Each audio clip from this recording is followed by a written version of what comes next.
Times Square, the mecca of billboards and selfie sticks.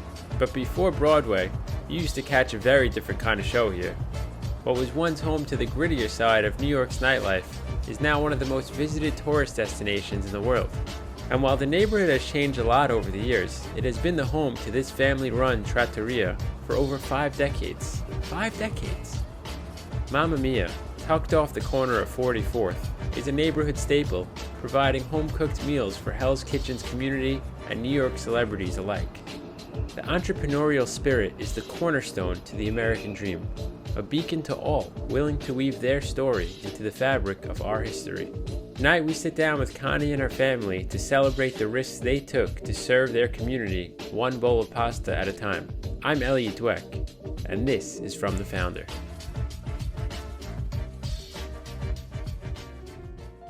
There's too many people out there that don't know the backstory behind Mamma Mia, behind your family. They may see a snapshot of what you guys are in 2020, but we got to go back to 71. We got to go back to Italy. We got to tell the whole story. My parents didn't know anything. Didn't know how to speak English. What were they doing when they were in Italy? So my mom was a housewife, and my dad was a postino. Postino? A postino. That's what he was. Postino. There's a lot of pictures of him in the postino outfit. Postino was a prestigious job. Yes, yes, yes. But, you know, they realized how difficult it was in Italy to have 4 children, correct? Yeah, and they were worried that our lives wouldn't be as good as their lives, actually. Because at that point, you know, to be a postman was actually a good job, good pension, all of that. And they were worried that Naples was deteriorating at that point. Economically. Economically. And that we wouldn't be able to get an education or anything like that, so they decided to come to America. Okay, so now you go on a week-long boat ride. Yes. And you end up in America. Yes. I remember like it was today. Actually, we were looking around and we saw fire escapes. There was no fire escapes in Italy. Not that we're where we lived. No. And I was like, oh my God, where are we? Yeah, my mom's sister was here, so she's the one who called us over. So it was the chain migration, you know, family chain migration. Right. And so she called us over to come to America, and she lived in Greenwich Village, and that's where we ended up, in Greenwich Village. And grew up there.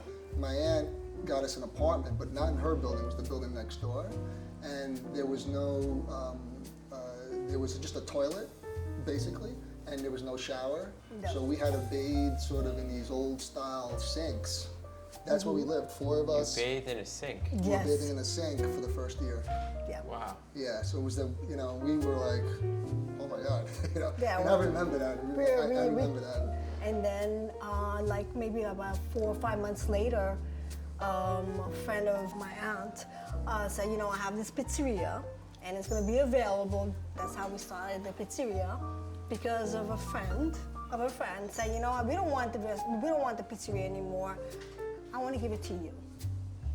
Did your mom's friend call them because they knew that they were good chefs or they knew how to make good pizza? Like why? Well, because they knew my aunt, and they're saying like, we need someone to do the pizzeria, to do the pizzas.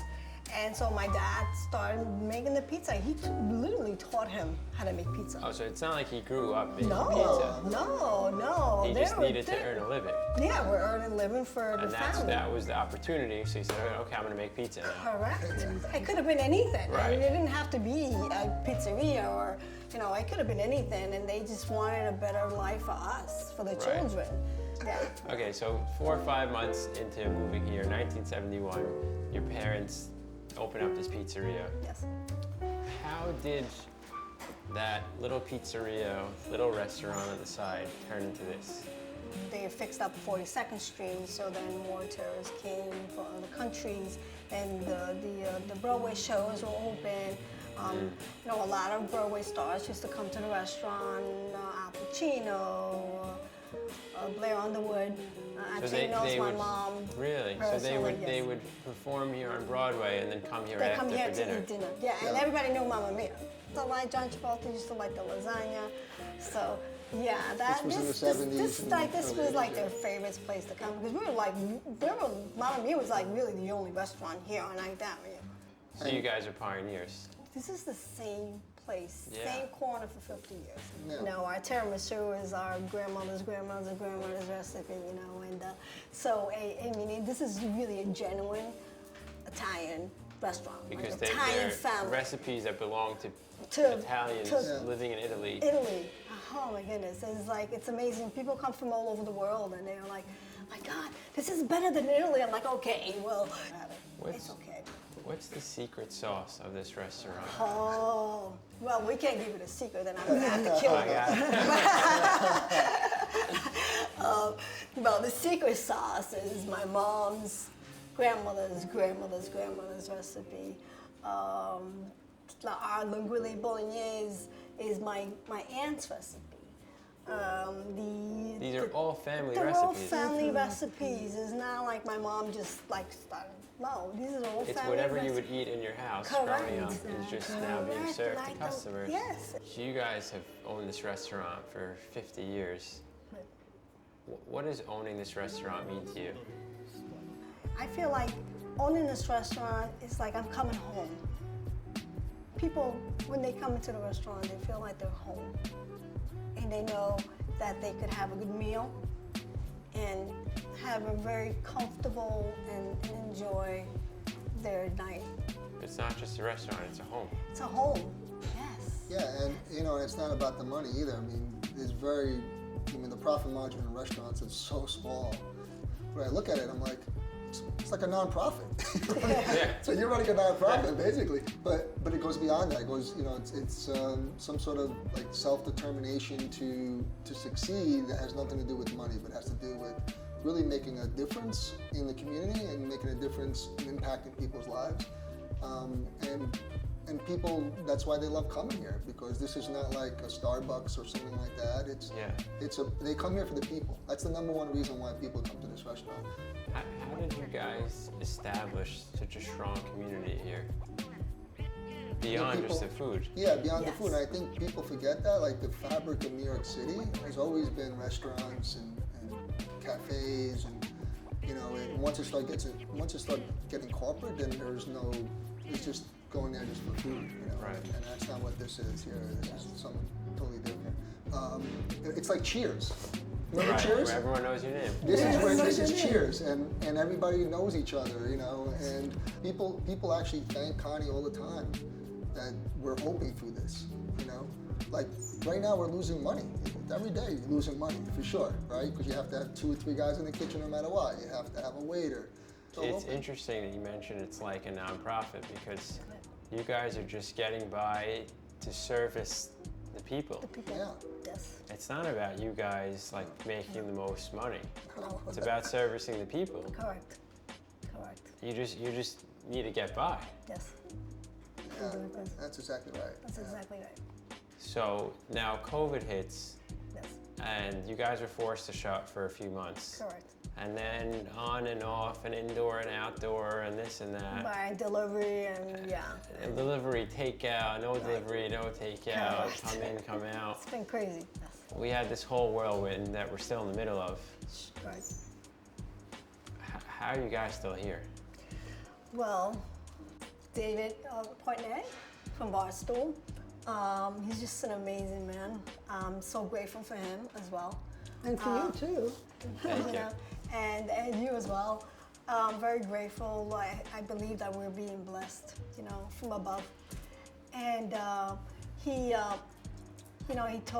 called me that day, and I look at my phone. I'm like, what? And then there was Dave on the phone. He goes, "This is David Portnoy." I'm like, "Dave?" I'm like, "Oh my goodness!" And then, you know, and then he talked about how he was going to help us, and I was very emotional at the time, and. I didn't know they were doing it either. So I didn't she either. calls me and she's crying. I'm like, oh my God, someone died. It couldn't be any worse. You know? I thought this was like the worst. You know, like, oh my God, she's crying. I'm like, what, Connie, what? She's like, they're giving us money. I'm like, who's giving us money? And then she tells me, and I start crying. I'm like, And then what? we're all both crying on the phone. Then my sister's crying. We're all crying. I'm like, oh my God. Wow. Because it was so heartbreaking for me. I just feel like the man, he's just an amazing thing what he's doing for our small business owners. And also you guys, I mean, you know, people need to know The what's stories. happening. The stories, you know, it's not just a restaurant or just like, you know, a dry cleaner, it's the families, you know, it's Yeah, small it's not just a people. business. It's not. Yeah, I mean, I'm here 7 days a I week. can't even imagine the 7 feeling days. of almost losing it. It was heartbreaking for me, for sure. I mean, Yeah. Did you ever think that, you know, over the last year, you guys would be where you are now? No. And being interviewed every day and No. This is like, it's very surreal. But my mom did say, before she died. She died. She says, Mamma Mia is gonna be famous.